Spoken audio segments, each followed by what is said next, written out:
把一个最简单的东西练到极致，那就是中国功夫，那就是功夫。OK。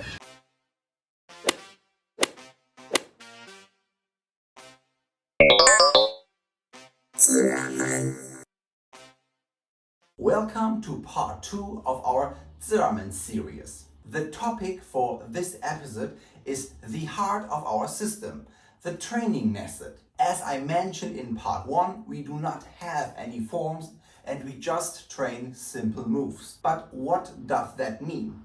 We call it 蛋草练法, simple mechanic training method. And that's it. I also mentioned in the first part that it is a bit similar to standing pole exercises. And to a small degree, this is maybe correct. But after this video, you may understand why standing pole exercises were the wrong example to compare it to the Ziranmen training method. First of all, we distinguish between 4 fundamental forces. These are 转, 抓, 落, and deng. We also rate the level of song in 4 stages. These are song, jing, kong, wu. In our context, an outgoing force is based on an incoming pressure. For example, a push or a pull. A push can't be dealt with in the same way as a pull. So, every question has its specific answers. In my opinion, everyone can punch hard and fast, but speed and pressure are getting irrelevant if you can't create momentum. Actually, it's called zero momentum. What that means we will discuss in part 3 when we go through applications and strategies. Let's go back to the forces. Actually, everything is a force when it comes to martial arts and mostly to physics. And even without knowing, you may already applied all 4 of our fundamental forces in your own training. But there is one essential word here that needs our attention: efficiency. One can build a very primitive engine and burn 30 liters of gasoline on a 10k ride. Or you can build an efficient engine where you can run with the same amount of gasoline for 300k. The key here is to divide pressure over the largest possible area.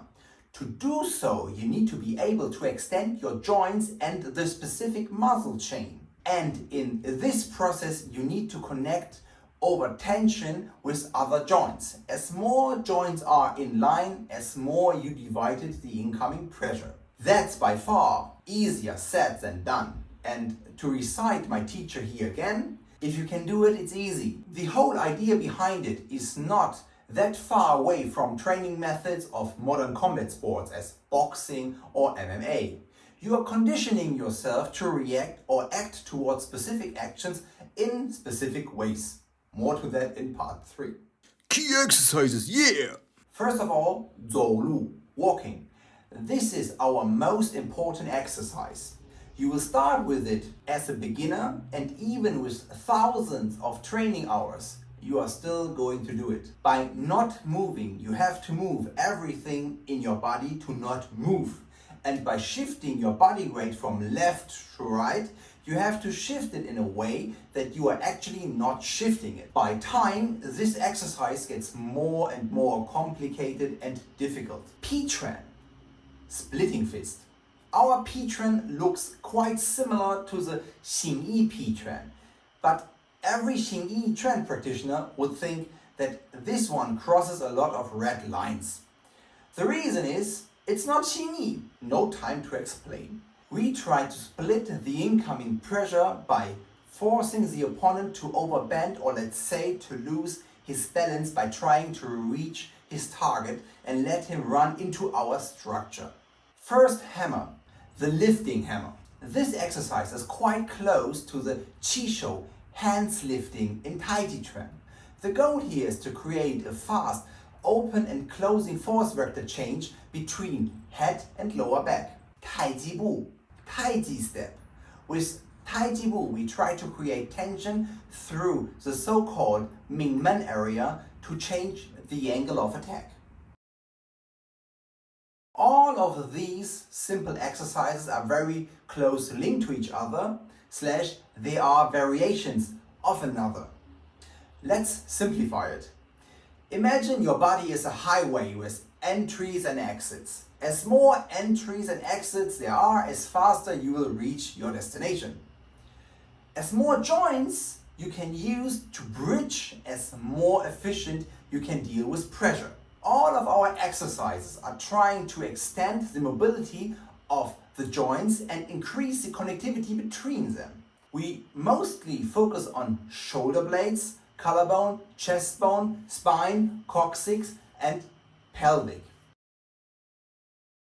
I personally believe that this way of gaining skills is very efficient and it's not a modern concept if you do any kind of traditional martial arts.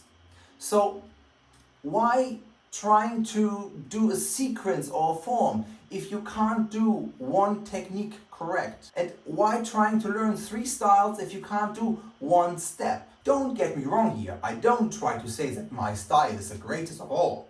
I just try to emphasize that the key to a better future for Chinese martial arts is to focus only on foundational training, because there's nothing else than foundational training. See you in part 3.